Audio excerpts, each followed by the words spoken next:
there. So what they do is that they join by the landline. There you can see all this. Yes. Okay. On behalf of Team Dharma, I am Rajendra Mehta, Director Sales Marketing.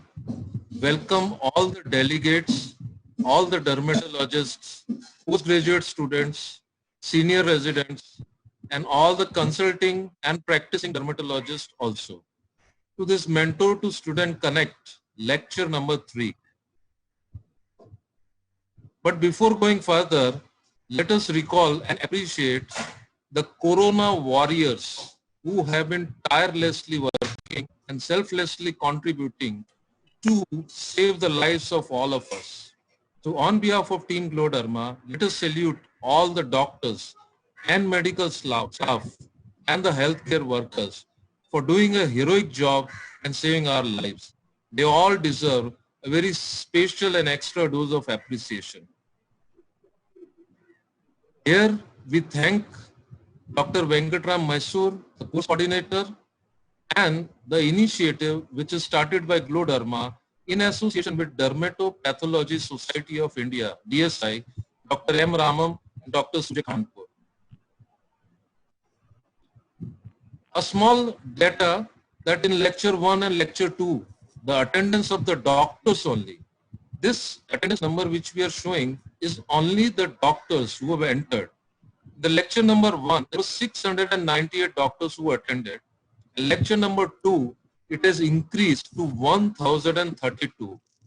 So Team Gloderma thanks for making this initiative a grand success. As you all know, this is series 1, which is on dermatopathology, 7 lectures. Today we are on the 3rd lecture. And after that, there will be 4th lecture by Dr. Mahajan, Pradeep Mahajan, on 9th of May, Saturday, 4 to 5 p.m. I'll talk it about when I'm closing. And today's lecture number 3 is Dr. Sasi Kiran Attili, and the subject is what is normal in the skin, how to interpret a skin biopsy. One small note from my side that please write your questions on the question box on the right side of your screen.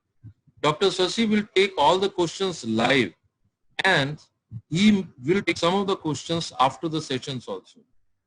Wait 2 to 3 minutes for system to update your questions, and the questions which don't remain answered today will be taken at the beginning of the next webinar.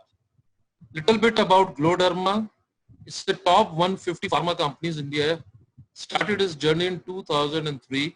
It's a dedicated dermatology company with very innovative product range, unique technologies and world-class quality standards. Very interesting and distinguishing feature is that every product of Gloderma is paraben-free, sulfate-free and soap-free. And we also have launched a new division recently, the name of Trichos Dermatologics. Gloderma takes patient safety as its paramount. Therefore, every product is paraben-free, sulfate-free and soap-free. And one of the picture which is seen is of the Gloderma family. 2 golden awards for winning for the innovation built in our brands. The first award was 2017 for Glospur, our itraconazole brand, and second for Glotrate, our isotretinoin brand, which was given in 2019. Some of the flagship brands, Moist Cleansing Lotion, Glospur, Kivon, Moist LMF 48, Lumicane, and Cara Boost. And some of the first time in India, these are the brands which Gloderma built this innovation for the first time in India. Moist Cleansing Lotion with sulfate-free and paraben-free cleanser, isotretinoin first tablet, ketoconazole first stay-on lotion in India, and Sibonex salicylic acid gel for the first time in India. And recently in Trichos Dermatologics, we have introduced 3 brands, Glutheon, Rolfin, and Sibonex face wash. And a note to all the attendees and all the viewers, all the doctors, that the recorded lectures of the first lecture, second lecture, and third lecture will be available on the following link for the next 6 months. And this is the same link with which you are entering the gateway also. That is www.gloderma.dsi.com. And the lectures, recorded lectures will be available from tomorrow onwards. Now I request Dr. Raghavendra Rao who was speaker in our second lecture, will introduce today's speaker, Dr. Sasikiran Attili. Over to Dr. Raghavendra, sir. Hello. Good evening, everybody. Thank you, thank you, Rajendra Mehta, for the opportunity. Before I introduce Dr. Shashi, I will be answering some of the questions that were asked about my last talk. The question number one is, are you using mosaic slide? Yes, we have used mosaic slide for a trial purpose, and it's very convenient actually. The second question is why biopsy should be taken from buttocks in case of dermatitis herpetiformis. This is because what you get in dermatitis herpetiformis is granular deposition in the derma-epidermal junction. The similar granular deposition sometimes can be seen in the sun-exposed areas. So to avoid false positive reactions, you need to take biopsy from the sun-protected sites in case of DH. The third question is if there are lesions on the oral cavity, can a biopsy be taken from the lip? Yes, you can take a biopsy from the lip in case if it is very difficult to reach the oral cavity because of the lack of experience or whatever it is. Lip, we have found that lip is a good site to take biopsy. So with this questions, I will now introduce today's speaker, Dr. Sasikiran Attili, and he is going to speak on what is normal in the skin and how to interpret skin biopsies. So whoever wants to pursue career in dermatopathology should know what is normal first. So in this respect, it is very important for us to know the normal structure of the skin and how does it look under microscope. And Dr. Sashi is the best person to give us insight into what is normal in the skin. He's got MRCP from UK, and he has also done diploma in dermatopathology from UK as well as from Frankfurt, Germany. And he's one of the qualified dermatopathologist in India. He's practicing in Visakhapatnam Institute of Skin and Allergy at Visakhapatnam, Andhra Pradesh. He spent more than 10 years in UK and he's now come back and he's set up his own practice. So with this brief introduction, I will hand over the platform to Dr. Shashi for the talk. Thank you very much.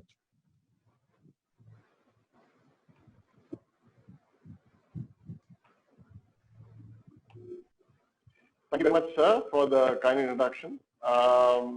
Welcome all to this lecture, and I'd first like to thank Dr. Venkatram, sir, who has given me this opportunity, and the DS as well for giving me this opportunity to speak on this topic. One of my favorites, actually, because I started as a dermatologist, and as a dermatologist, trying to interpret skin biopsies was a nightmare to start with, and I'm sure all of you share the same dilemma when you're first shoved a slide in front of you. Because, first of all, we need to know what is normal. And without knowing what is normal, how do you know whether what you're seeing on the slide is abnormal or whether it's normal?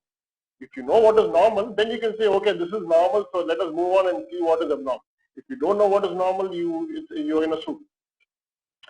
Now, during the course of the lecture, I'll go very basic, and I hope I won't bore you with too much of the anatomy, but I hope to cover most of the basics, which hopefully will give you enough grounding to understand dermatopathology a bit more fully during the subsequent lectures. Now, you already had this introduction. Please feel free to put in your questions there, but I also would like to mention if there's a specific slide that you are doubtful about, a specific part of a slide that you didn't understand, please feel free to take a screenshot, mark a cell or area and email it to my email ID here. I'll be free to take it up at the end of the lecture. I'll also give a few breaks in between so that if there are any burning questions, we can answer them rather than dealing with everything at the end of the lecture. All right. So, as I said, normal varies from person to person. For a spider web is completely normal. It's the best place for a spider to be. However, for a fly, it's a nightmare, isn't it? So what is normal is really an illusion. What is normal for the spider is chaos for the fly. So we need to understand what is normal. Now I'll start with something very basic. First of all, what do you understand by the term epithelium? I know it sounds silly, but we need to brush up our basics before we can understand the skin. Epithelium is defined as the tissue lining the outer surfaces of organs and blood vessels throughout the body, as well as the inner surfaces of cavities in many organs. All right. So what is the epidermis? What's the difference between epithelium and epidermis? Right. The epithelium of the skin is referred to as the epidermis. Okay. So epithelium lines the internal organs, it's present in a number of places. But the epithelium of the skin is what we call epidermis. Epi means above, and we have dermis. So something that's above the dermis is called epidermis. Right, then we need to understand what are the different types of epithelium and what are the cells that constitute the epithelium. All right. Now, I won't go into the details of it, but there are three basic cells that constitute the epithelium. You can either have a squamous cell, or a cuboidal cell, or a columnar cell. Now, if these cells are present in a single layer, we call this a simple epithelium. If they're present in multiple layers, like in the column on the right-hand side, we call it a stratified or compound epithelium. Pseudostratified refers to the simple epithelium, which has nuclei arranged up and down, and therefore it appears as if it's stratified, but actually it's just a simple epithelium. So it's called pseudostratified. It's not really stratified. So skin comes under stratified squamous epithelium. That's what we call the skin, because there are a number of squamous cells stratified over each other. Now, let us understand this a bit further. Now, this is on the left-hand side, you have a pictorial diagrammatic representation of the epidermis. You have the basal layer composed of columnar cells. You can see the same thing on the live specimen here on the right-hand side. Above the basal layer, you have more cuboidal cells, what we call squamoid cells. And these squamous cells become flattened as they go up and form the granular layer. And then you have the clear layer, which is called the stratum lucidium. And then you have the horny layer, which is called the stratum corneum. We'll go into the details of this later on. I'd briefly like to mention the stratum spinosum, or the prickle cell layer. It's called that because you see on slightly higher power, you don't need to go very high power for that, you see these sort of bridges between the cells. These are desmosomes.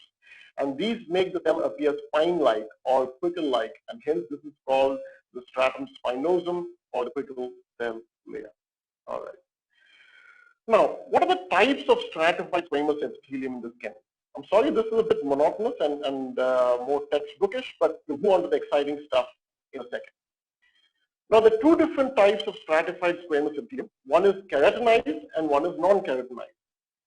Keratinized is what we discussed earlier, that is the skin, where you have a basal layer maturing into more superficial keratinized cells, the stratum corneum, and this is called the keratinized stratified squamous epithelium.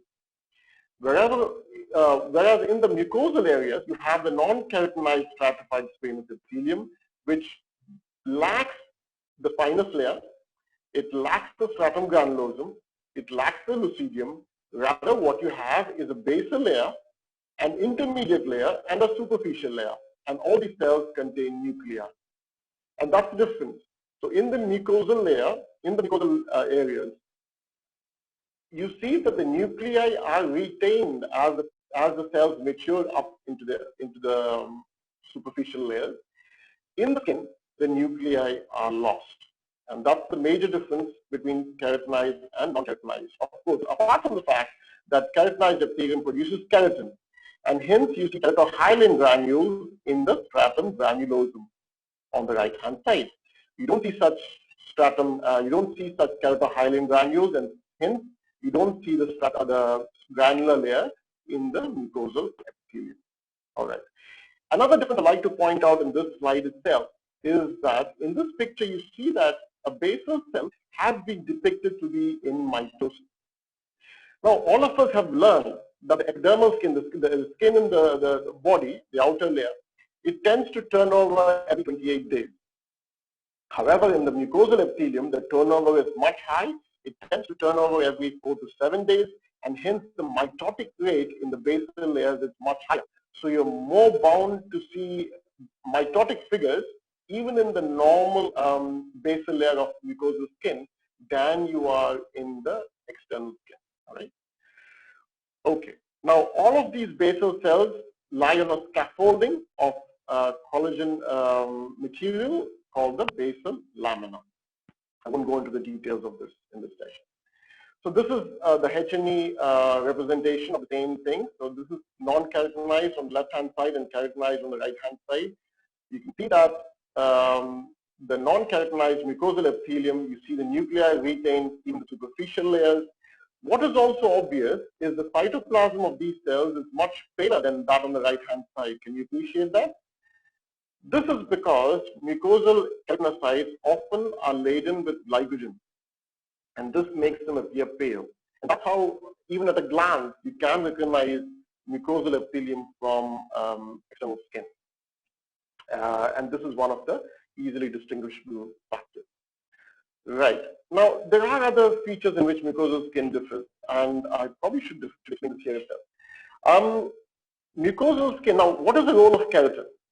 Keratin is produced by the human body to protect from external cells. So keratin gives skin protection. It makes it non-porous and therefore non-permeable to water. Because mucosal skin does not need to be non-porous, in fact we want it to be porous so that it can absorb stuff, and also things can diffuse through the mucosa quite easily. You should not have keratin, and therefore these cells are non-keratinized. But because they don't have the protective keratin layer on top, nature has designed it in such a way so that the mucosal epithelium is thicker than the normal skin. So therefore, you would find in normal sections that mucosal epithelium is slightly thicker than what normal skin is. So that's one more difference that you might find with normal skin. So what are the other differences? Non-keratinized, thicker for better protection. Upper layers are nucleated, faster turnover, no spinous layer, often glycogenated. And yes, the last but easily noticeable feature is now the retiridges of flat. I didn't discuss this earlier, but you can see in the epidermis goes down into the dermis as small ridges, and these are what we call retiridges. And the corresponding dermis going up into these ridges, or in between these ridges, are called the dermal papillae. Now, what is the function of these papillae? Now, epidermis doesn't have any blood supply. All the blood supply that comes to the epidermis has to diffuse from the dermis up above. Now, how would it diffuse if the epidermis is completely flat? So, see the beauty of nature again. Nature has designed the dermal papillae so that the capillaries can go up near the top layer of the epidermis, or near the mid-epidermis, and things can diffuse much easily. Nutrients can diffuse much easily in the epidermis. Now, I told you, mucosae lack keratin. They're much more permeable. We don't need retiridges. So see how relatively flat the base of the epidermis is. So retiridges are much less prominent in mucosal skin.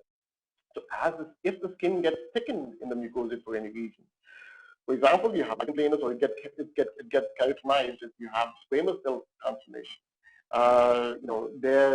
You may find that the retiridges are much more elongated. Okay.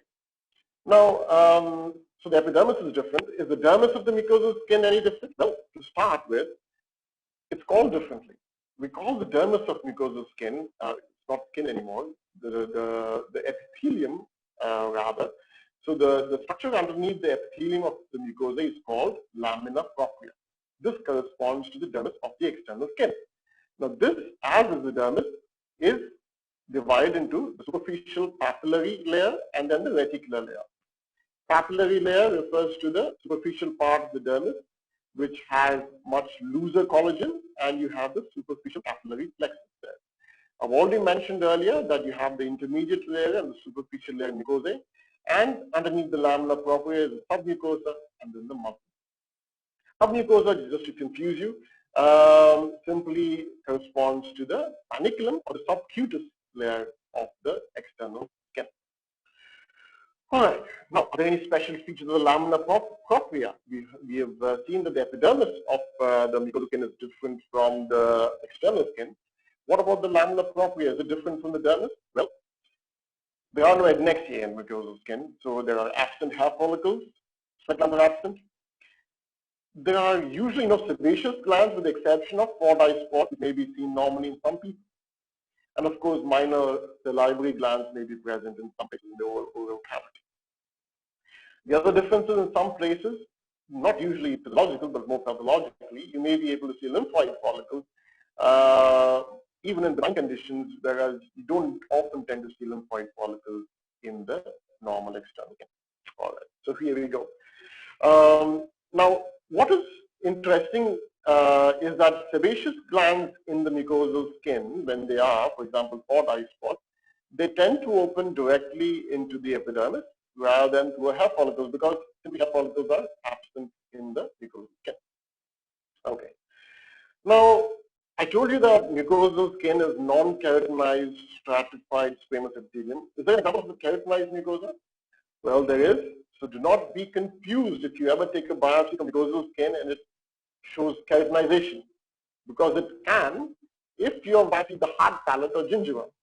These are places where the body needs protection. And therefore, the human body has designed in such a way such that these areas are keratinized to protect the underlying lamina propria and underlying structures. All right.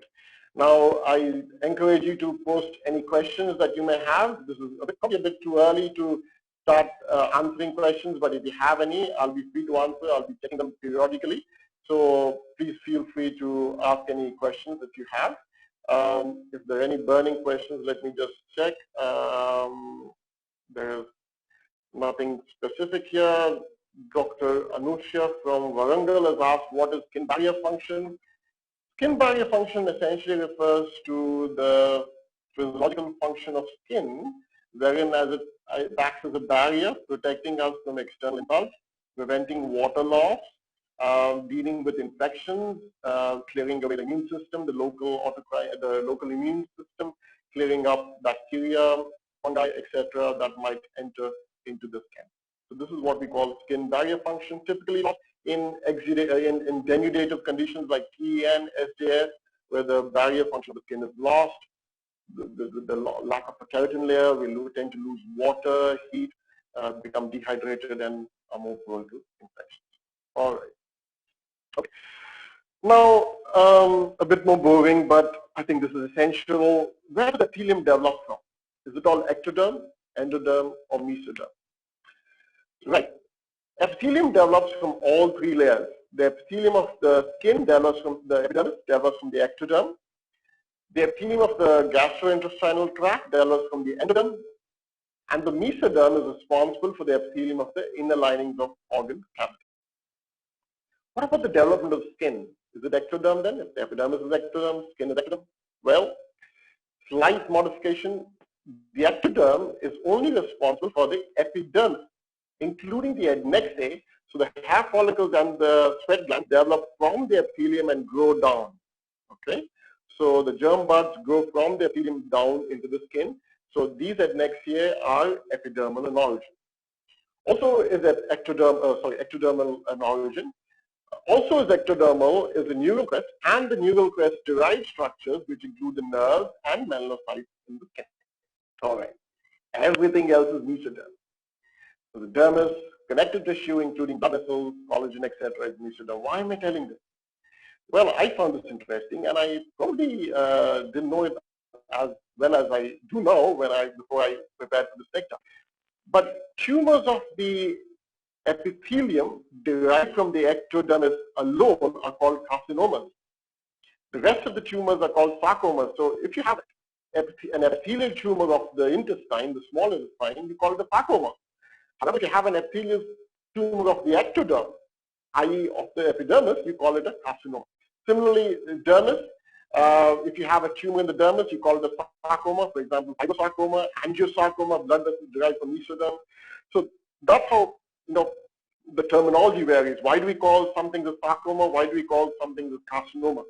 I couldn't quite figure it out earlier, but it was a eureka moment for me when I was preparing for this, and I'm sure some of you might not know this too, so I thought I'd share. All right. Now, I briefly mentioned about the adnexiae, so we need to discuss what are the types of glands we see in the skin. We are aware of the two basic types of glands, the eccrine glands and the apocrine glands. Now, in the skin, I won't go into the nitty-gritties of how the secretion of apocrine differs from eccrine. This is too much for this lecture. But how do we identify them? Eccrine glands in the skin essentially refers to the eccrine sweat gland. And the identifying feature is they open directly into the epidermis. Apocrine glands, on the other hand, open into a hair follicle. And there are two types of apocrine glands, one being the sebaceous gland and the other being the apocrine sweat gland, usually present in the axillae, anogenital region, external ear canal, areola, etc. And these tend to open into the hair follicle above the sebaceous duct opening. So this is how we differentiate apocrine from eccrine glands on gross morphology. I'm not going to the secretory part of it. And this is a diagrammatic representation of the same. You can see an apocrine sweat gland here. Why do we know apocrine from eccrine sweat glands? Well, apocrine bromhidrosis refers to bad odor, usually occurs in pregnancy, after puberty, and this is hormonally mediated, while eccrine bromhidrosis usually is from birth. And the area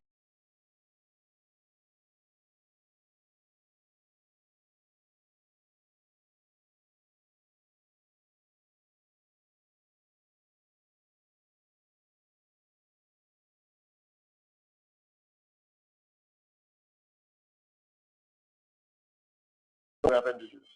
Very easy again. So, all right. Why do we need to know this? Again, if you're seeing acral skin, a biopsy of an acral skin without any eccrine duct or glands, you know that something is wrong. On the other hand, if somebody has sent you a biopsy of a lip and you're seeing eccrine glands, you know that there's a special mix-up.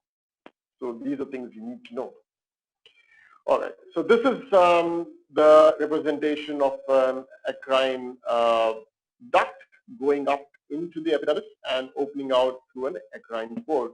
It's not often we see this section, and when I do see these, incidentally, and this is the case of psoriasis probably, I do tend to make a note of these for my lectures, and this is a beautiful slide. These eccrine ducts go down from the epidermis into the dermis and join the eccrine gland. So see how deep these glands are situated? These glands are almost situated at the dermal fat junction. All right, these are present in the subcutaneous. Sometimes you can find them in the deep dermis as well, but this is how deep you need to look for if you're looking for an eccrine gland. Often at this level, in the upper dermis, you're only going to see a single duct. You're not going to see a group of these glandular structures. If you go higher power, this is what an eccrine gland looks like, and this is also a single one of these could be an eccrine duct as well. This is what an eccrine duct looks like as well, but a group of ducts is what a gland looks like. Now these are lined by a double layer of cuboidal cells. As you can see here, these have a double layer of cuboidal cells, and this is how you identify a sweat gland or a sweat duct. Different from, say, a blood vessel, which is lined by a single layer of endothelial cells. It's different from a hair follicle, which has inner root sheet, outer root sheet. It has multiple layers of keratinocytes, not just a single layer. So this brings us on to our next adnexal structure, which is the hair follicle, the follicular sebaceous unit rather. Now, all of you must have seen sebaceous glands before, and this is a nice section showing the sebaceous gland opening into the hair follicle in the epidermis, just underneath the follicular infundibulum. This is the erectoris pylorum muscle, which attaches itself deeper down near the bulge area into the hair follicle. Now, how do you identify the erectoris pylorum? You see a stringal sort of strand of muscular tissue, which is uniformly pinkish in color, with spindly nuclei, which are aligned roughly parallel to each other, but and sort of linearly and parallelly to each other. And that's how you identify muscle tissue in a vertical section. It's different in the horizontal section. We'll come to that later. Now, this section is really to show you what a sebocyte looks like. Sebocyte basically is a sebaceous cell. Now, how do we differentiate this from an adipose cell? How do we differentiate this from a foamy histiocyte, for example? And these are things that you as a, as a junior postgraduate or a young dermatologist, because you don't know how to identify them. It's simple, fairly simple. Sebaceous cells, sebocytes, are grouped together. They're all arranged in a bunch, usually lined by a basal membrane or a sort of a basal layer, and which are basically flattened basal cells, flattened epithelial cells. And the sebocytes are basically have got a foamy cytoplasm, watery foamy cytoplasm with a central round nucleus. And that's how you identify it. The nucleus is central. You can see the cell membranes are quite nicely visible. Each cell is juxtaposed to surrounding cells quite nicely without any gap, and there is a central nucleus. Contrast this to an adipocyte. Adipocytes have much more irregular margins. These two have got cells which are juxtaposed to each other. However, the cytoplasm is clear because the lipid in these lipocytes is lost during processing and it doesn't stain basically. Now the difference is that the nucleus, which is a basically dark, spindly shaped structure, pushed towards one side of the cell. This one here, this one here, this one here, this one here is the nucleus of the adipocyte. Is pushed towards one side of the cell. It is not central, and the cytoplasm is clear. This is how you differentiate an adipocyte from a sebocyte. Apart from the fact that adipocytes are present much more deeply in the dermis, unless you're dealing with something like nevus cutaneous lipomatosis superficialis. All right. So this is just what we discussed, showing you a normal histological picture. Eccrine glands present deep down, hair follicles going down to fat. Often the scalp, they go down even deeper, deep fat as well. Sebaceous glands opening into the hair follicle here. You can see it nicely opening. Beautiful picture this. Right. And which brings me then to the different parts of the hair follicle, which I'll just briefly go over because my talk on basic skin anatomy isn't complete without discussing the anatomy of the hair follicle. Right. So the hair follicle is divided into three zones, actually two zones. One is called the upper segment and one is called the lower segment. The upper segment is comprised of the infundibulum, which is a portion of the hair follicle from where it opens out in the skin to where it sort of, to this part here, where there is no longer a gap between the shaft and the surrounding epithelium. This is where the sebaceous duct usually opens into, or it may open slightly lower down here as well. The part of the hair shaft and the surrounding epithelium from the infundibulum to the joining of the erectoris pylorium muscle, which is often called the bulge area, where you have hair germinal cells. This part, this intermediate area, is called the isthmus. All right. Now, when you take a transverse section, when you look at a hair follicle transversely, this is what it appears on transverse sections near the infundibulum on the top and near the isthmus on the bottom right. All right. The lower segment is essentially composed of the stem and the bulb. All right. Bulb is the lower part, which contains the hair bulb, and then the part from that to the isthmus is what we call the stem. I won't go into the details of it, but if you look at transverse sections, one thing that is striking here is that as you go down, the hair bulb appears as the keratinocytes are in multiple layers. Remember, I showed you a eccrine duct and eccrine gland area. You can see that there are much more layers than just a two cuboidal cell layers here. And then the cells are much more clearer than the top. You can see that in the keratinocytes, which are near the bulb, the cytoplasm is much more clearer, glycogen laden, and hence the cells appear paler. As you go up, the cells become more keratinized because there is keratohyalin produced by these keratinocytes, and they become darker and more basophilic as the keratinocytes mature from the base up to the top. All right. Yes, again, we have the anagen, catagen, telogen. I won't go into this much detail, but these also vary in transverse sections. The typical stellate-shaped horizontal section, star-shaped horizontal section of the telogen follicle is shown on the right-hand side, and the follicular stela here. Catagen, you see the degenerate internal root sheath, and that is typical of a catagen follicle. All right. Right, and this is showing the follicular sebaceous unit. Now, this is what a pilar structure, an erectoris pilorum muscle here, getting pointed toward, looks in a horizontal section. You can see here, the pink stuff. In the earlier picture, I showed you a vertical section showing the erectoris pilorum muscle. This is a horizontal section showing you the erectoris pilorum muscle. Horizontal sections also show you the hair follicles arranged in concise units. Each unit containing about one vellus hair follicle and 3 to 4 terminal hair follicles and a few sebaceous nodules, as you can see here. This is the vellus follicle. These are terminal follicles. This is the vellus follicle, the smaller follicles. All right. If you go deeper down into the fat and you take a horizontal section, this is a scalp, obviously, if you're seeing so many hair follicles. This is what the hair follicles look like in transverse section. And as I told you, as you go down, the cells become more glycosylated. All right, I think we've covered most of the basic anatomy of the skin. Let me see if I've missed out anything. Probably a couple of things, but we'll. So here is the superficial vascular plexus in the papillary dermis, or just at the papillary reticular junction. Is the superficial vascular plexus. You've got the deep vascular plexus, and then you've got the vessels which connect both of these.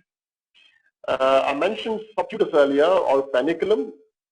Again, confusing, but similar terms. Hypodermis. So you've got the epidermis and the hypodermis. Hypodermis, fat, paniculum, subcutis, all mean the same. So please don't get confused. All right. Question time. So just give yourselves a break and see if I'll see if there are any questions, or just refresh the question list. All right. So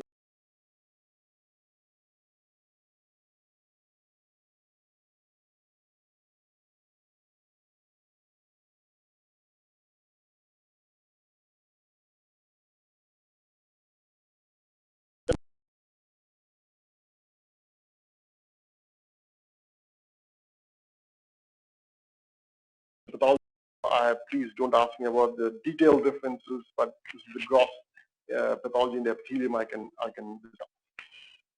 Special stains for normal skin histopath by Dr. Namrata Bhavsar from Baroda.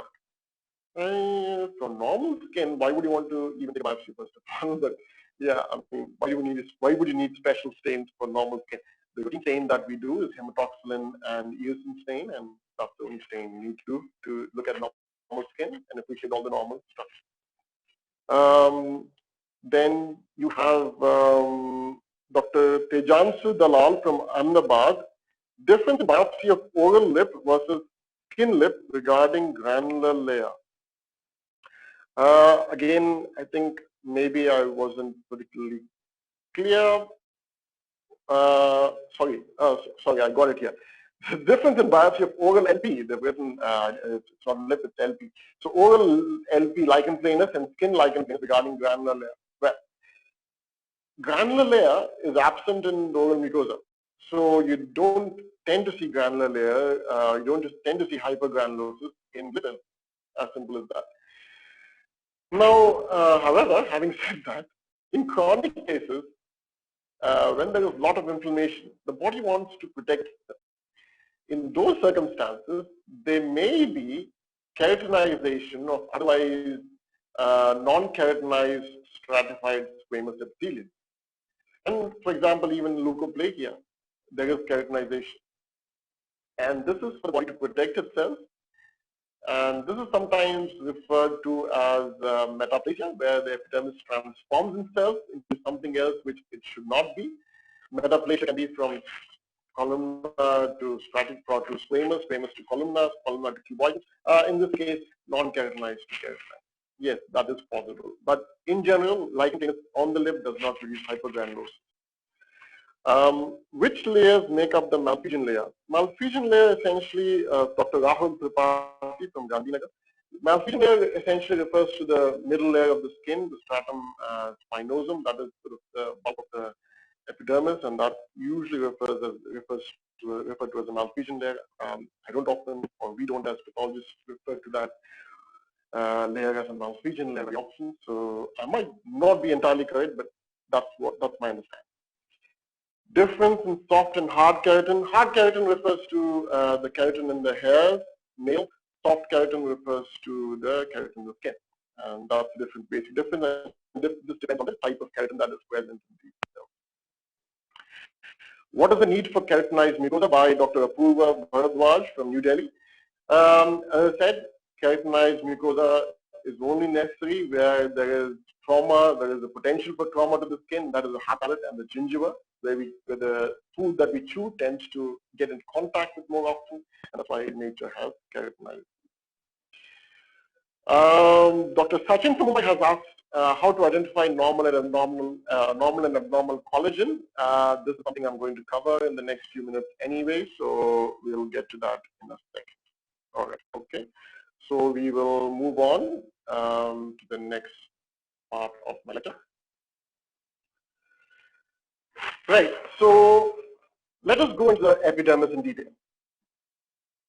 You might be banging your head, but what do you discuss in such great detail? What else is there to discuss? Well, there are a few things to discuss.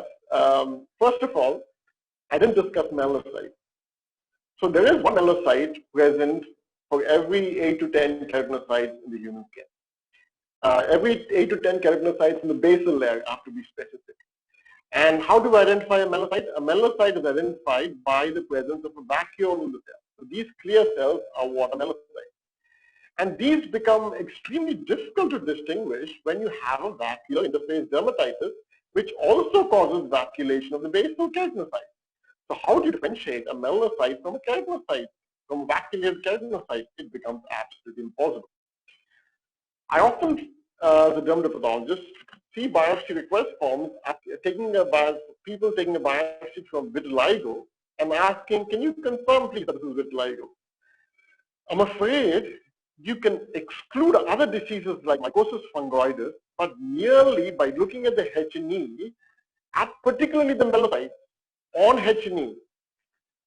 It's difficult to identify them on H&E, and then just by merely spotting them or not spotting them, you cannot exclude or confirm the diagnosis with vitiligo. Yes, if there's associated inflammation, there are other features, inflammatory vitiligo, for example, and there is clinical pathological correlation. You may be able to correlate with the clinical, but you cannot confirm the diagnosis. So this is a melanocyte. Now, each melanocyte supplies about 8 to 10 surrounding keratinocytes.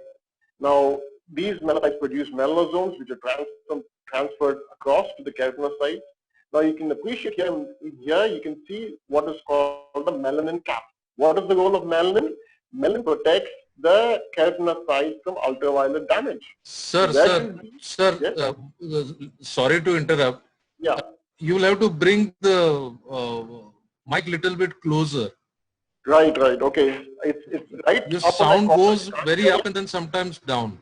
You'll have to bring little closer. It is right at my collar. I've not even moved it. Shall I just speak a bit louder, maybe? Yeah. Right. Okay. Fine. So sorry about that. So the melanin is present as a cap on top of the keratinocyte, and it's present as a cap simply because you need a hat to protect yourself from sunlight, and that's what the melanin is doing. Like a hat, it's protecting the keratinocytes from ultraviolet damage. What I'd also like you to appreciate on the slide is the presence of a Langerhans cell. Can you all make out a Langerhans cell in the slide? It is this this is a cell which got a slightly more rounded, more hyperchromatic nucleus with a paler pink cytoplasm. This is probably a Langerhans cell. I can't confirm it without doing special stains, but this is how a Langerhans cell in the epidermis is supposed to look like. I've actually never seen a Langerhans cell personally. This is from a textbook.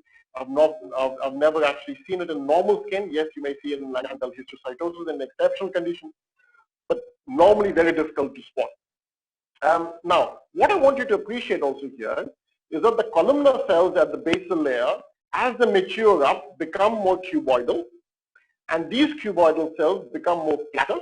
As we go up, they become more compressed, and then the keratohyalin granules tend to form because this is what the keratinized epidermis does, and you have the stratum granulosum. Then you have a clear stratum lucidium here. Often you don't see the stratum lucidium. You only find it in egg-cell skin. What I want you to also appreciate here is the basket leaf hyperkeratosis. Often, as postgraduates and young dermatologists, we often find it difficult to understand the meaning between orthokeratosis, hyperkeratosis, basket leaf, compact. Well, this is your normal. Ortho means normal. This is ortho. This is basket weave orthokeratosis. So this is normal acral skin, orthokeratosis, with a basket weave type of keratin. So the keratin is arranged like a basket weave. This is normal. On the other hand, when the basket weave pattern is repeatedly compressed because of trauma, when you're stamping on your feet and when you're clapping your hands day to day, the basket gets compressed. And this is called compact hyperkeratosis. And this is normal in acral skin. You need to know this because if you're actually seeing compact hyperkeratosis in non-acral skin, that is pathological. And that's why you need to know it. And now, once you've identified that this is acral skin, it is also easy to make a diagnosis without knowing any part of the history.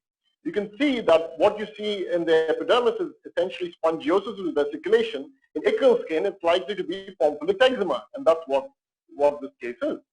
Easy, isn't it? Once you know where the site is, and you made the diagnosis without knowing anything about the history. Okay. Now, this is again what I wanted to appreciate. What is this? Sort of what are these holes where in the epidermis? This is the coiled eccrine duct opening itself into the epidermis. I told you, in acral skin, you're bound to see multiple eccrine openings. If you're not seeing this, it means somebody is not sweating properly, and they've got a problem with hypohidrosis. So this is an example of parakeratosis. Parakeratosis refers to the fact that nuclei which should not normally be retained in the stratum corneum are present. So I told you earlier, both in compact hyperkeratosis and basket hyperkeratosis, you don't find nuclei. The nuclei are gone by the time the cell passes through the stratum granulosum. But the nuclei are retained in parakeratosis. Why does this happen? You have to understand that the process of epidermal maturation involves transformation of the cell, not only transformation of the basal cuboidal cell to a squamous sort of flattened squamous cell, but also cell death. As we mature, we die, right? We become old and we die. So similarly, as the keratinocyte matures, it dies and loses its nucleus. In conditions where the epidermis is multiplying very fast, the cell does not have time for the nucleus, for it to disintegrate the nucleus. The nucleus is retained, and some of these cells in the stratum corneum are still living. So this is what is parakeratosis, usually found in conditions associated with high epidermal turnover, and that is usually spongiotic dermatoses. It's also found in epidermal dysplasias, squamous cell carcinoma, because the epidermal turnover is high, you tend to see parakeratosis. All right, moving on. Now, I moved on slightly deeper into the skin. First of all, this is the skin, you may wonder. Actually, this is the skin, and you can identify the skin because you can see the eccrine glands on top, and you can see the fat on the bottom. And what are these structures? Is this an insect? Is it a tapeworm? What are these sort of onion ring shaped structures? I was thrilled. I had a eureka moment when I first saw this. This is the Pacinian corpus. We learned this in anatomy in our younger years, but often don't tend to see this with our live when you're seeing a section. But when you see this, don't mistake this for a tapeworm or something exotic. This is just normal Pacinian corpuscle, which is responsible for your tactile sensory response. All right. Now, what is this structure here that I've circled? You see something which is got a paler cytoplasm and the sort of wavy spindle-shaped nucleus. Often you don't see this in normal skin. Okay, this is a higher part of the same thing. This is basically a nerve bundle. You only see nerve bundles, even the tiny nerve fibers in the skin are only visible when they're thickened. You don't see this in normal skin. So if the nerve bundles are thickened, for example, in Hansen's, you see this, and this is a typical example of a nerve bundle. Right, now moving on. This slide I've put in to show you the difference between the collagen of the reticular dermis higher up, lower down, and the papillary dermis higher up. In the papillary dermis, the collagen bundles are much more finer and they're much more closer together. There's much less of a gap between these bundles. And you see the superficial vascular plexus, which is basically a bunch of capillaries. Lower down in the reticular dermis, the collagen bundles are slightly thicker and they're slightly separated apart from each other, which gives the name reticular. Reticular meaning it's like a mesh. So hence the name reticular dermis, because the collagen bundles are slightly thicker and separated from each other. You may wonder what these structures are. We're dealing with the same case of Hansen's, and in Hansen's, appendigeal structures are lost. In this case, the hair follicles are lost, leaving behind erectoris pilorum muscle, and this is the erectoris pilorum muscle in cross section. You're not seeing it in longitudinal section, because depending on how the section is cut, you may see cross sections of it. These are the remainders of the erectoris pilorum muscle, the follicular sebaceous unit being destroyed. Okay. Now, is this normal? Here you can see that the collagen bundles are much more thicker. This is a case of morphia. I've shown you this to show the contrast between normal collagen and abnormal collagen. What about this? The collagen bundles do appear a bit more thicker, but also you see that they're much more fenestrated, they're much more spaced apart. This is sclerodema. So in sclerodema, you see mucin deposition. This is another example of, this is another case where you're seeing nice mucin deposition between the collagen bundles, which are slightly thickened and slightly fragmented as well. The collagen bundles are not, intact usually in these cases. Now, if you're seeing that the collagen bundles are all, completely destroyed, they appear more basophilic. You can see that the collagen bundles are much more basophilic. Taking a basophilic stain here, they appear degenerate, and there's a lot of inflammation. This is the case of palisated neutrophilic and granulomatous dermatitis, which often associated with collagenolysis, as you would see in other conditions like granulomannulare, and this is basically a degenerate collagen bundle. All right. Now, is this normal or abnormal? I put in this slide, I'm talking about the collagen actually, I'm not talking about the epidermis. Forgive the color of the epidermis, that's how it come out when I adjust the color.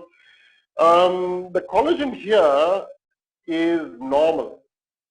Sometimes even normal collagen may appear a bit more a bit more stained, depending on how it's processed. So if the fixing and the stain is a bit off, what might happen is the collagen may appear quite thick, and you may misdiagnose the case as morphia.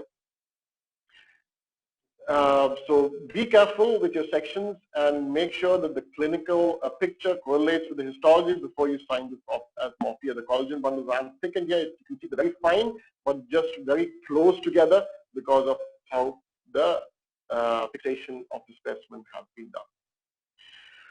All right. So we are going to move on to the types of inflammatory cells in the skin. Right. Let's see. So what are the different types of inflammatory cells we see in the skin?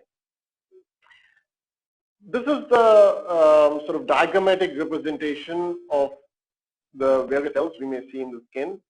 I'll briefly describe them and you can try to sort of name them. The one on the bottom has got sort of two nuclei with an eosinophilic granular cytoplasm. This one here is a slightly larger cell with a more vesicular nucleus, often described as cartwheel shaped, and the nucleus is often eccentric. The cytoplasm is often granular as well as in this case. This is a much more darker hyperchromatic round nucleus with very little cytoplasm. You often don't tend to see the cytoplasm. This is a cell with 3 or 4 lobes. I don't think we need to even discuss this, but it's also got a granular, slightly more eosinophilic cytoplasm as well. This has got a granular cytoplasm with a nucleus which is slightly more epithelioid in shape. This is what we call epithelioid shape, and I'll mention this here. Epithelioid refers to as a slipper shape. So anything that is slightly oval, oblong, and slipper shaped is what we call epithelioid in pathology. This has got a slightly more epithelioid nucleus with a granular cytoplasm. These two have got spomicytoplasm this has got a hyperchromatic, but this has got a vesicular nucleus. Here we go. So I think you got the answer. This is a eosinophil, plasma cell, lymphocyte, neutrophil, histiocyte, homohistiocyte, and then the mast cell. I didn't discuss this. This is the fibrocyte. Often you see them as being slightly more, having an angulated nucleus. You don't often see the cytoplasm. You only see the spindle-shaped nucleus of the fibrocyte. Okay.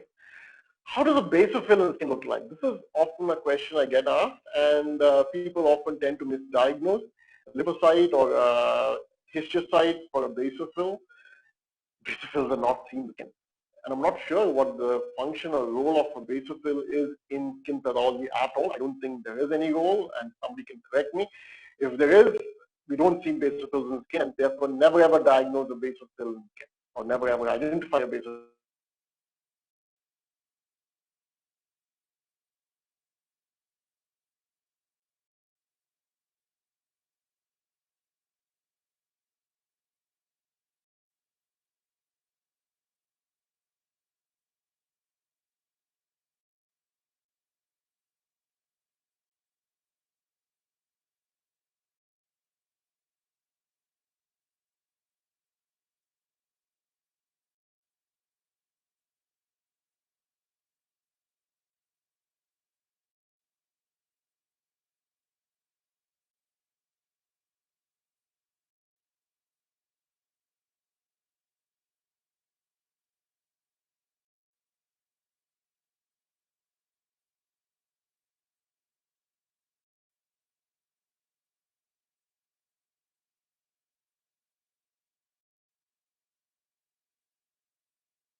Hello.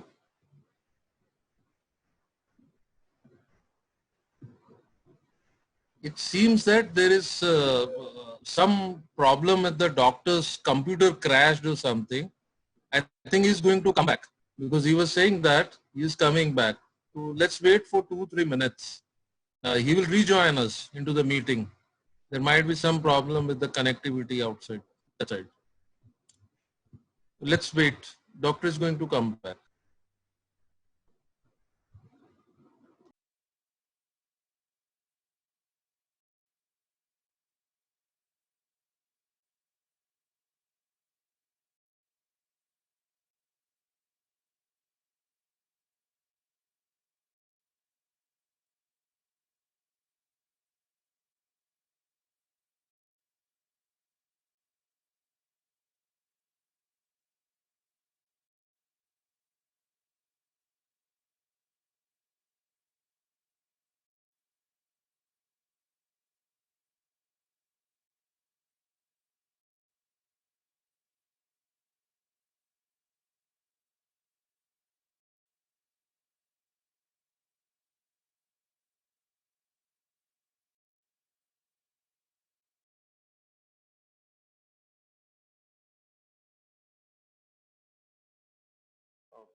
Yes, sir. I can see you, sir. Yeah. Okay. Can you hear me fine? Yeah, Sorry about that. I can see your slides also. No Okay. problem. Okay. Sorry about that. My computer had to restart for some reason. Doesn't matter, sir. It happens with us also. So what else? I'm just going to start the slideshow Yeah, again. yeah. So. Please. Okay, so just continuing. So the lymphocyte basically is the rounded cell here. You can see that it's got a dark nucleus with very little cytoplasm. This is the lymphocyte.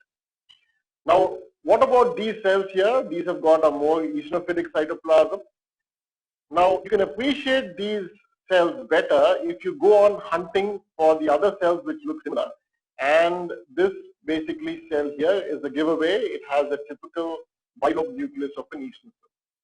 So on cross section, eosinophils, because both the nuclei may not be side to side, one of them may be one behind the other, and you might only see one nucleus sometimes.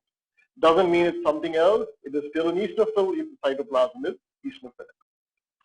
I'd also like to draw your attention to these more slipper-shaped epithelial cells, which are histiocytes. Okay, so this is an histiocyte here, which is a slipper-shaped epithelial cell. Okay, now histiocytes also, the cytoplasm is very important.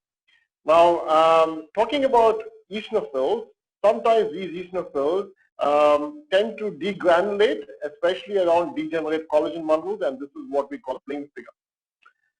Since I'm mentioning eosinophils, I thought I'd mention that. I think this is quite obvious. The cartwheel-shaped eccentric nucleus of a plasma cell. So please make yourself familiar with these cells, because these are what you would be confused by when you go and see a single cell later on. So it's easy to make them out when they're in a group, but when you see single cells, you tend to get confused. So look at them repeatedly, and then your mind will be trained to identify a plasma cell when you see one. This is a Russell body. When you see lots of plasma cells, sometimes you might see a Russell's body, which is a spring globular structure.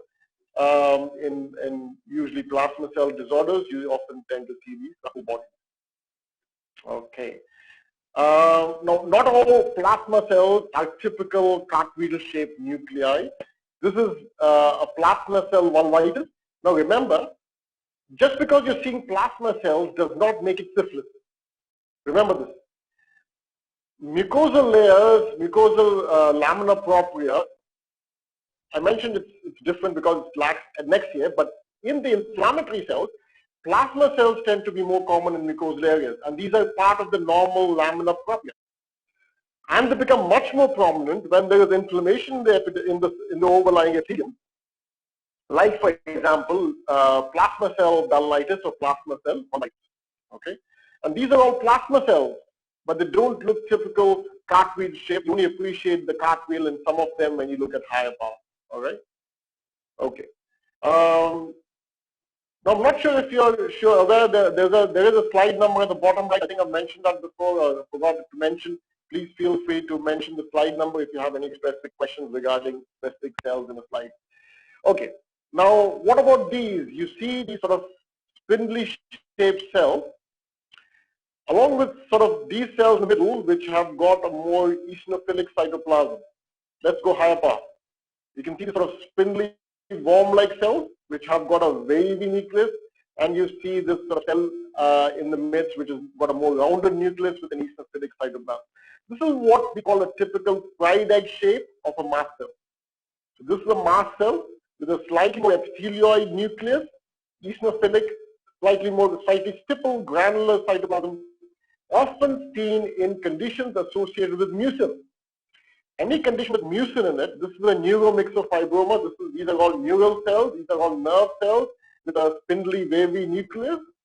And amidst that, because this is a mucin-producing tumor, you are seeing mast cells.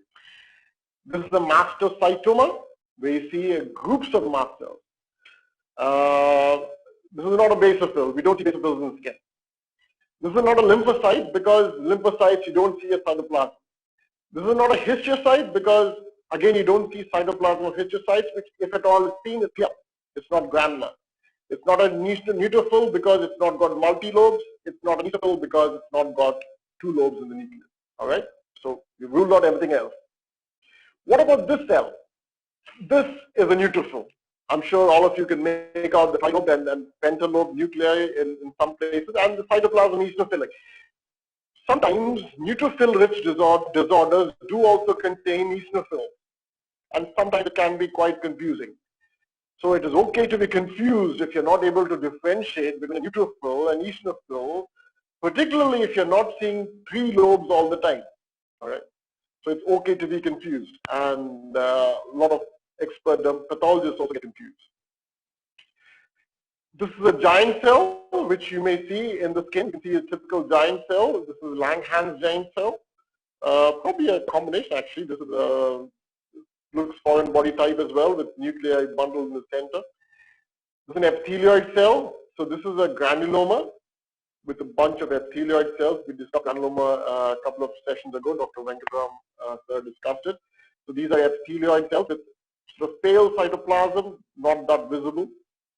Lymphocytic mantle. These are lymphocytes, the dark stained nuclei here. Okay, so these are foamy histiocytes, which are with a much more foamy cytoplasm. The nucleus tends to be a bit more particular. The nucleus is not as hyperchromatic, as dense and clearly outlined as in a normal histiocyte. In foamy histiocytes, in lepromatous leprosy, this is how the cells look like. What about this? What are these cells? So what you're seeing here is spindly shaped cells lining the collagen bundles. What are these cells? Let us go higher power. You can make out that these spindle cells are slightly more angulated. So you can see that the cells have got an angulated nature. These are fibrocytes. This is a dermatofibroma. And these are fibrocytes. These are spindly. Some of them can be wavy, but they're not grouped together. They're not lying in pastel. And they're sort of lining the collagen bundles, which so the fibrocytes produce collagen and elastin, and they're present adjacent to these bundles. Okay. I've been told there are quite a few questions that have come up, so I'll deal with them once we deal with these normal structures in skin. All right, so this is a biopsy showing, the biopsy just turned around, so forgive me for turning it around because it's too long to show it in a vertical section, it's not that visible. What are visible here in the dermis are a number of spaces, okay? So what are these spaces? What is the pathology here? Are these just collagen bundles separate from each other? Let us go higher power. These spaces here are not just collagen bundles. These spaces seem to be lined by these spindly shaped flattened cells, which are endothelial cells. So these are the other cells you might want to know. Endothelial cells are more spindly cells, flattened. They're often in a single layer. If they're multi-layered, you need to think of angiosarcoma. And that's one of the major differences between benign vascular proliferations and malignant vascular proliferations, because in benign vascular proliferations, you often only see a single layer of endothelial cells, which are flattened. This is an example, again, a slightly more sort of fatter spindly cells. This is what you often see.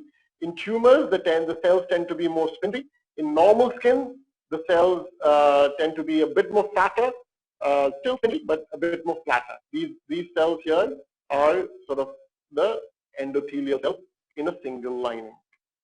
Remember I showed you this picture earlier when we identified lymphocytes and eosinophils? I purposefully left out these larger cells, which are again lining a cavity. These are what are called high endothelial cells.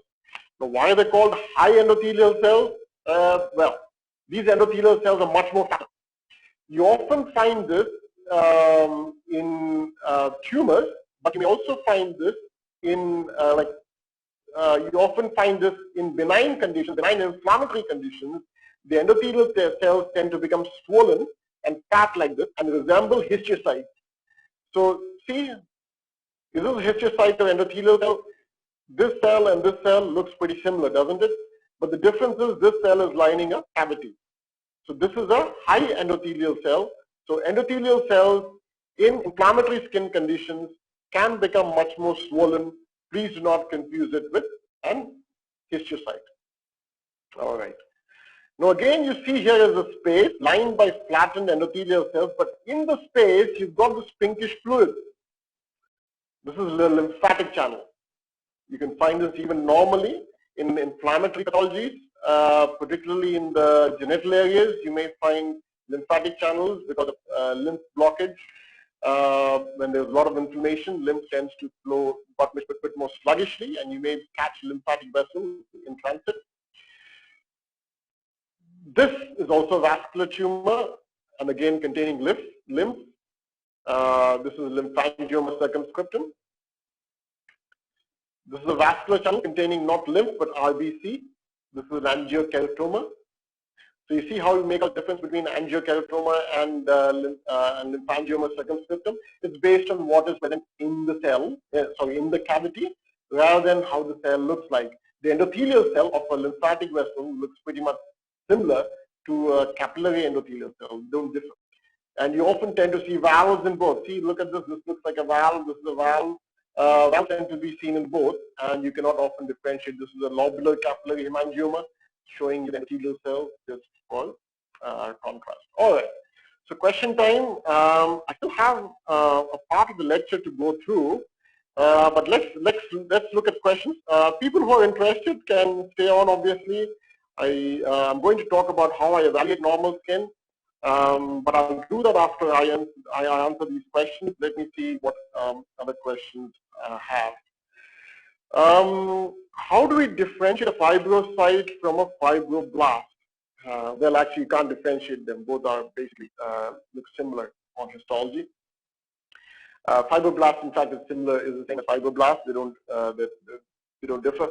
Fibroblast is basically the sort of an early phase of a fibrocyte, but it's just a phase of maturation. You can't really differentiate them.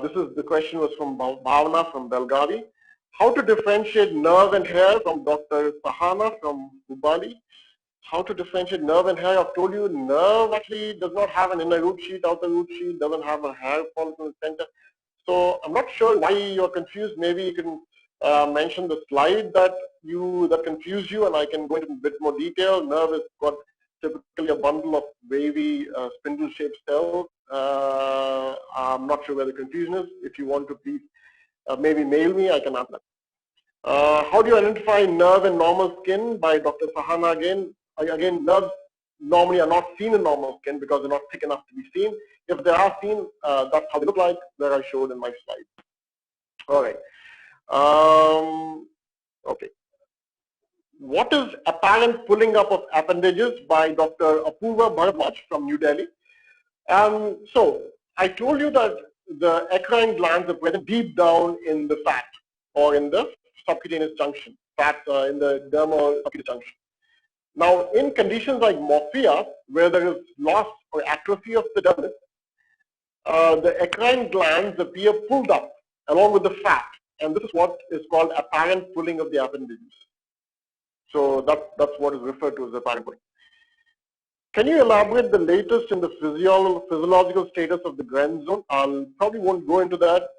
Apologies, because this is for a different lecture. Could you please show us normal eosinophils were dealt with? Dr. Pranav from Rajkot wants to know the normal number of layers in the stratum granulosum. Granulosum is usually 2 to 3 layers thick. There's no particular, if it's more than that. I mean, hypergranulosis and hypogranulosis are relative terms. You need to understand what the normal skin in one place looks like to know what is hypergranulosis and what is hypogranulosis. I'll deal with the normal skin in different places in the next part of the lecture. Could you please repeat the histopathological feature of vitiligo? I won't go into that. That's a lecture by itself. But what I mentioned is that vitiligo cannot be diagnosed based on histopathology alone. You need clinical pathological correlation. Discuss the role of melanocytes, Langerhans cells, and keratinocytes in melanogenesis. Dr. Punshi from Amravati. I think you want me to answer your postgraduate essay question. I'm afraid this is not the forum for it. Maybe in a different lecture, perhaps. Discuss the ultrastructure of the palm, soles, face, etc. Okay. Now, the steps my approach to a slide involves evaluating low power. And on low power, what I do is I look at the site of the skin. I look at the site. That is the first thing I look at. Then I look at whether the condition is a inflammatory or a non-inflammatory condition. I look at the distribution of the inflammation. The tissue reaction of pattern type, is it spongiotic, lichenoid?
I just got a call from Dr. Sasi that there was some problem. The computer is restarting again. There might be some technical fault, but it is already restarted.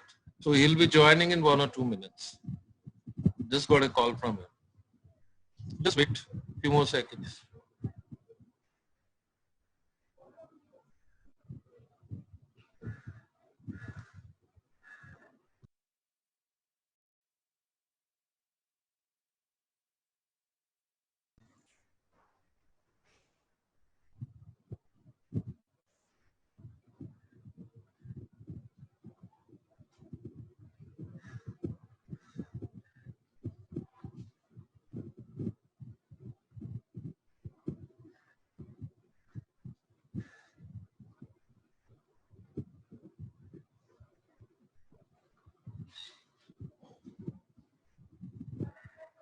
I think the main reason could be because of all the slides, which must be occupying a lot of memory. That's why sometimes, because it's a very, very heavy presentation with all the slides, must be very high resolution slides. So that's why probably the computer might be crashing. I got a call from Dr. Sasi that he is starting again. Yes, he is now once again on the line. Yes, doctor. Okay. Sorry about this again. One thing I've learned from this meeting is Zoom can crash your PC, because I've never had my PC crashing before. First time in its 1 year life. So let me move on to the slideshow again. Sorry about this. Is everything visible and audible now? Sorry about the disturbance. Yeah, I can hear you. Yeah, okay, fine. Your presentation is also clear, sir. Right, okay. So this is basically showing normal epidermis. The dermis appears to be lacking a few appendages. I don't see much apart from the hair follicle here, and it's quite thick. So yeah, this is basically normal back end. If you take a biopsy from the trunk, this will look like this. This is not morphia. The collagen is not thickened. The appendage is not absent. On the back, we normally have less appendages unless you're a very hairy person. Okay. So this is normal trunk skin. So do not make a diagnosis of morphia. You see the typical sort of square-shaped, rectangular-shaped biopsy of the punch. This is supposed to be typical of morphia. No. If it's a trunk and the clinical diagnosis is not morphia, please don't make a diagnosis of morphia. If the clinical diagnosis is morphia, maybe you can correlate clinically, but not otherwise. All right. So what is normal is what you need to know. How does normal skin look in different areas? Now, if you see a goat climbing up a tree in some part of India, you would probably shoot it down. You think it's mad. However, this is a normal scenario in Morocco where these goats climb up argan trees because they tend to eat the fruit of these trees. So you need to know what is normal, and the context therefore matters. You can't call something abnormal just because it doesn't conform to your ideas of normal. The first thing you need to know when you're looking at the skin is to identify the site. And why do I tend to identify the site first? This is because we need to know what is normal. To not diagnose disease in normal skin, we should not say normal skin is normal when it's clearly normal. To narrow down the differentials, if somebody is sent a biopsy that looks like the palm, you won't make a diagnosis of rosacea, will you? Once you know that it's acral skin, you wouldn't call it rosacea. And then to identify possible specimen mix-up, that often happens for pathologists. Often, sometimes the technician mixes up the specimen, or the clinician sends two biopsies and then mixes up the top. How do we identify them? One is from the leg and one is from the face. And the face one looks like the leg, and the leg one looks like the face. And that's how we know that this is a possible specimen mix-up. All right. So this is easy. I've told you this is acral skin. I won't dwell into this further. When you're seeing a number of hair follicles, this is scalp. You don't see this many hair follicles in any other place apart from scalp, maybe probably the eyebrows. In this section, there are a number of hair follicles which appear a bit more immature. They're not going to the deep dermis or fat. And you see numerous sebaceous glands. All these are sebaceous glands. This is important to identify because it is normal in somebody with a big nose. So on the nose, you're allowed to see a number of sebaceous glands. However, if this is a papule on the forehead, you would call this sebaceous hyperplasia. Therefore, context matters. Just because you're seeing this in the nose, don't call this sebaceous hyperplasia. This would be normal for that particular person's nose. All right, what about this? Here the epidermis appears slightly thinner, so it's not definitely the acral area.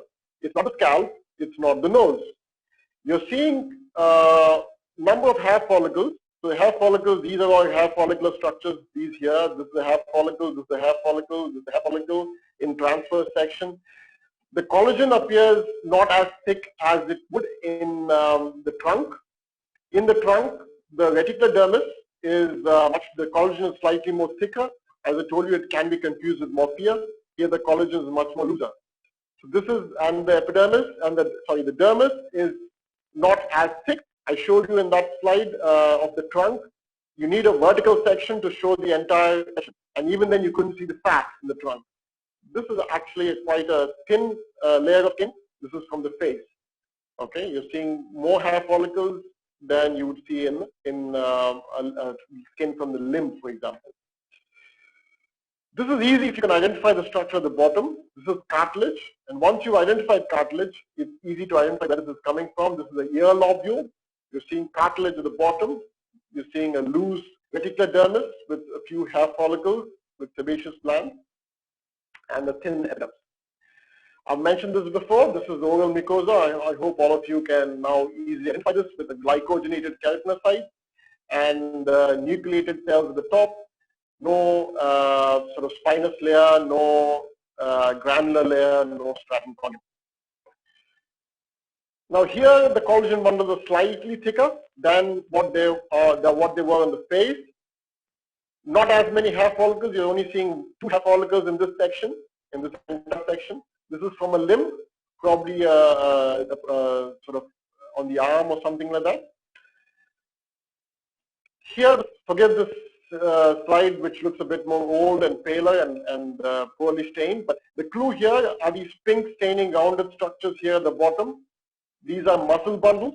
When you're seeing this in normal skin, muscle bundles, you should think about the genital area. Or even if you're seeing lots of vasculature, if you're seeing numerous blood vessels, that's also a clue that this is from the genital region, because you have the genital area has lots of blood supply, and this is the sort of cremaster muscle of the scrotum.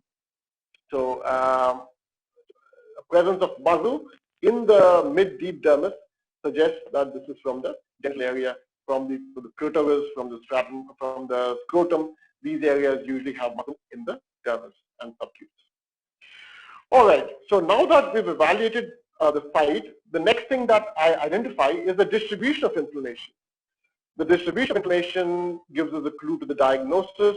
If it's superficial, it's likely to be an epidermal inflammatory disease. For example, psoriasis, eczema tend to be associated with a superficial perivascular inflammation, inflammation around the superficial cavities.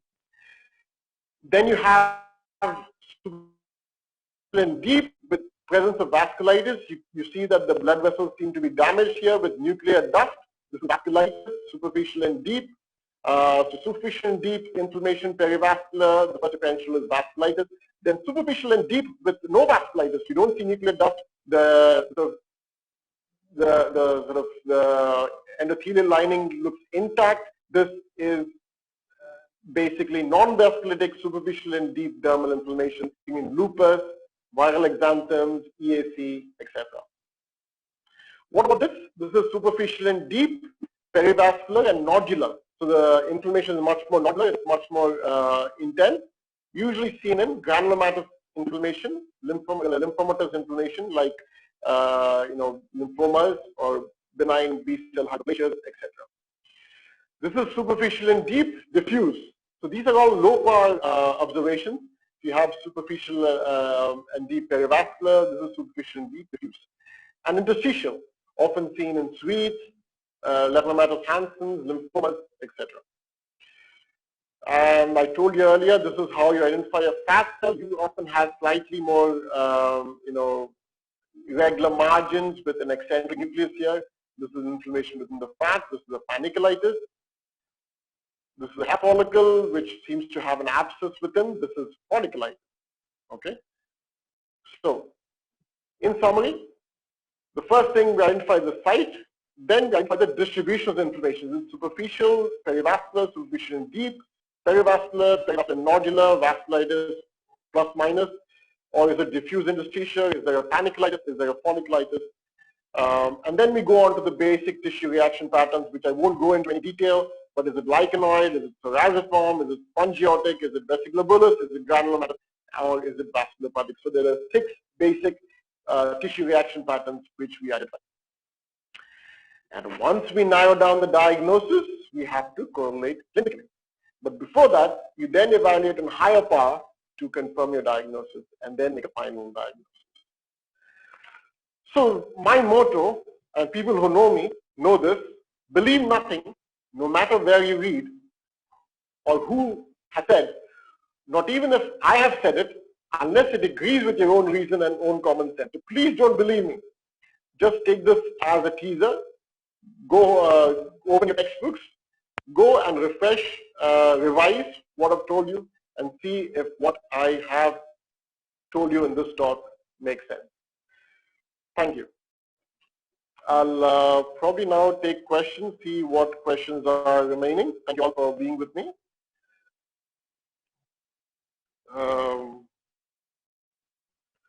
So Dr. Aparna Sharma from Solan has, I don't know where that is, sorry, has asked, what is the reason for a normal basket weave appearance? Well, that's how the keratinocytes mature. As they mature, they sort of die and they lay over in the skin. And as they lay over the skin, they take on a basket weave appearance. I don't think there is a particular reason for it. Could you show the slide of a lobular capillary hemangioma again? I certainly can. I'll do that in a second whilst I look at the other questions. Sorry, a second, let me go to the slide view here. Right. How to differentiate dermatofibroma, cutaneous leiomyoma, and neurofibromas? All of them have spindle cell perforation. That is from Dr. Kriti from Chennai. That would be a lecture on its own. It takes a lot of time. I don't have representative pictures of all of them, but essentially neurofibromas, it's a very common confusion. I was confused and for many years between neurofibromas, then also schwannomas, leiomyomas, dermatofibromas can sometimes be very confusing. I don't have representative pictures with me at this point of time, unfortunately, for me to show you the differences between each of them. I'm sorry, but perhaps we can leave this question for one of the other speakers to cover it in the subsequent lectures. Let me go on to the slide of the lobular capillary hemangioma. So this is the lobular capillary hemangioma. You can see that the epithelial perforation is lobulated. Often you may not see clear-cut lobules, but yeah, this is probably not the best representative section in that specimen, but this is one lobule of the lobular capillary hemangioma, and if you look at higher power, you see the endothelial cells in a single layer joining up together. All right.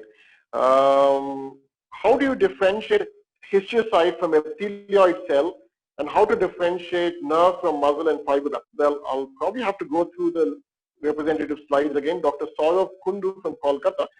How do you differentiate histiocyte from epithelioid cell? I think I've already gone through it, but maybe this question was asked before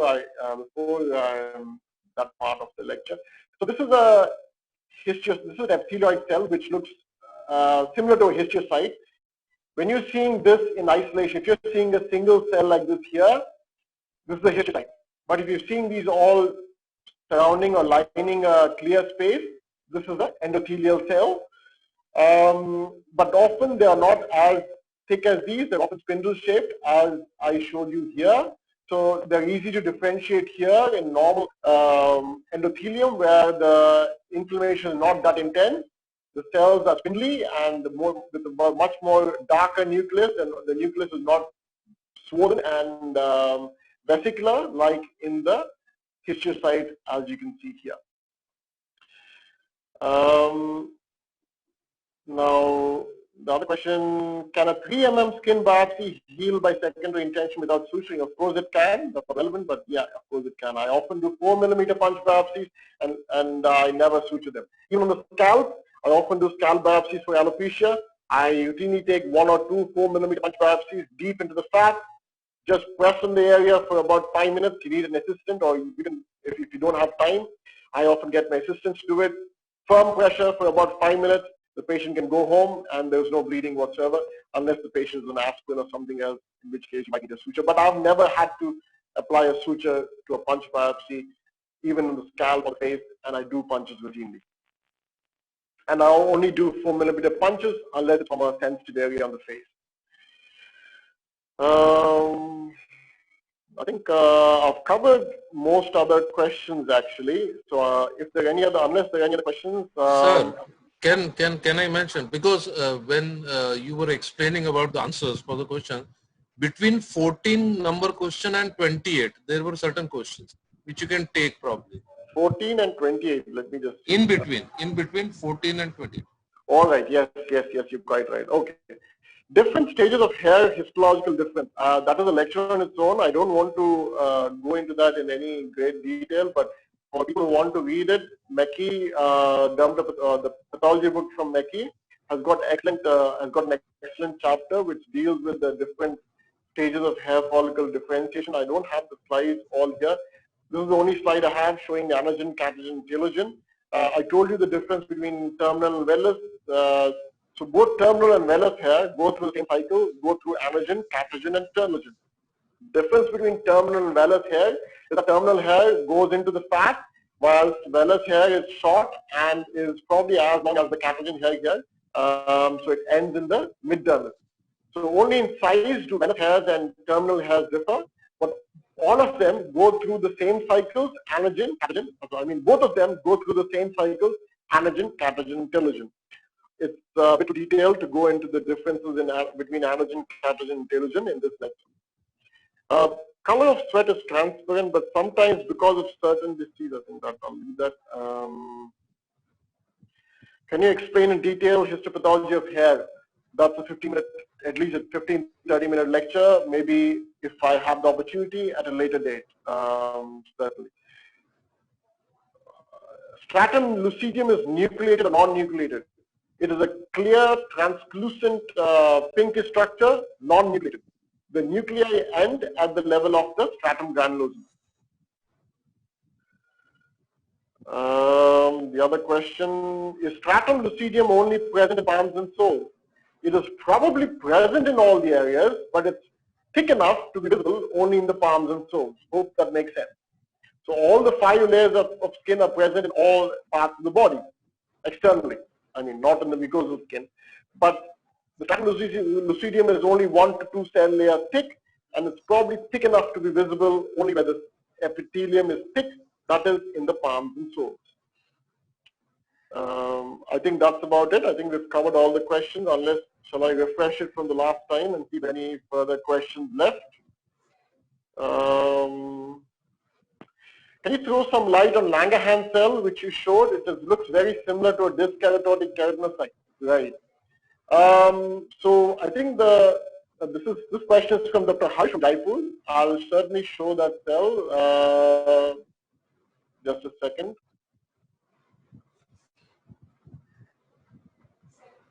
Right, that's right here.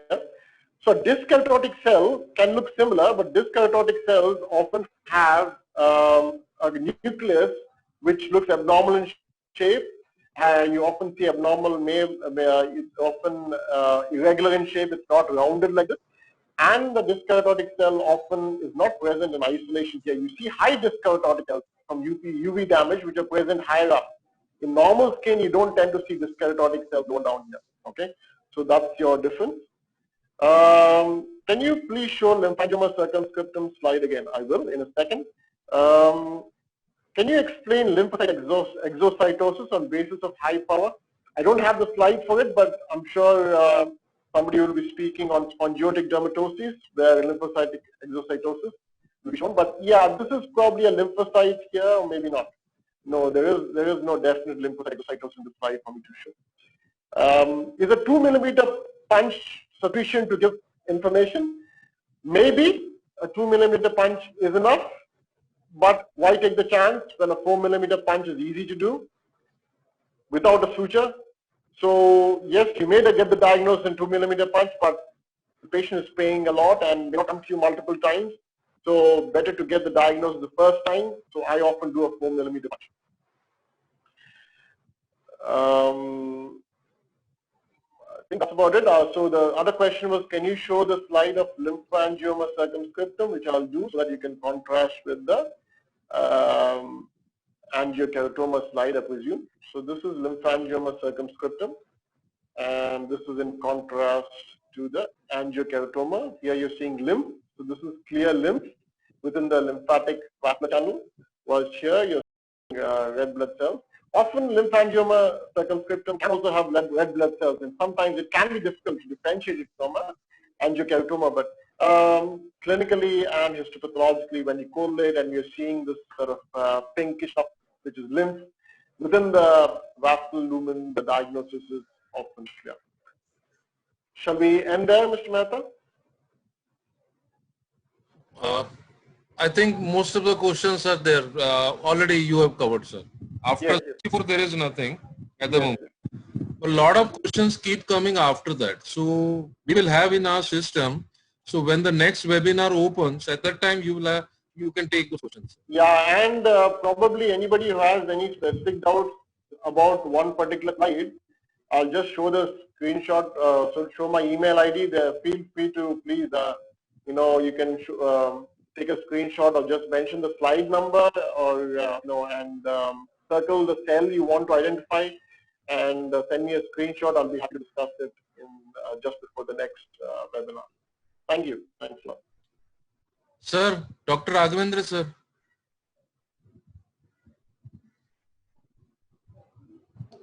Hello. Yes, sir. Thank you, Dr. Shashi, for the wonderful lecture. Most of the time, we read in the textbook, but we will not know which one is normal and which is abnormal. So thank you for highlighting all those basic, essential things in dermatopathology in a very lucid way. Thank you very much. Thank you, sir. Dr. Shashi, you can stop sharing. I'll show the last two slides, sir. Right. Thank you.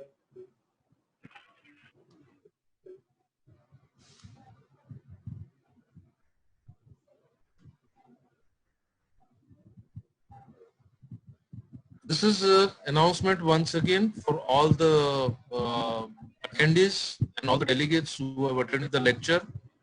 Recorded lectures 1, 2, and 3, and this one from tomorrow will be available and at glowderma@esi.com. And to Dr. Shashi, sir, thank you so much for beautiful slides and a very, very lucid lecture. And I'm sure that a lot of people must have learned about it, sir. All the dermatologists, young cutting, they must have really seen all this new knowledge which you have given them, sir. A lot of basics must have been clarified. And thank you also for sharing your email ID so that still the interaction can happen if people, if the doctors have any doubts about and they want to diagnose any of the things, sir. And finally, sir, now I wish to announce the next webinar, which will be lecture number 4 by Dr. Pradeep Mahajan from Pune, 9th May, Saturday, 4 to 5 p.m. And the subject is like-node tissue reaction, clinico-pathological correlation.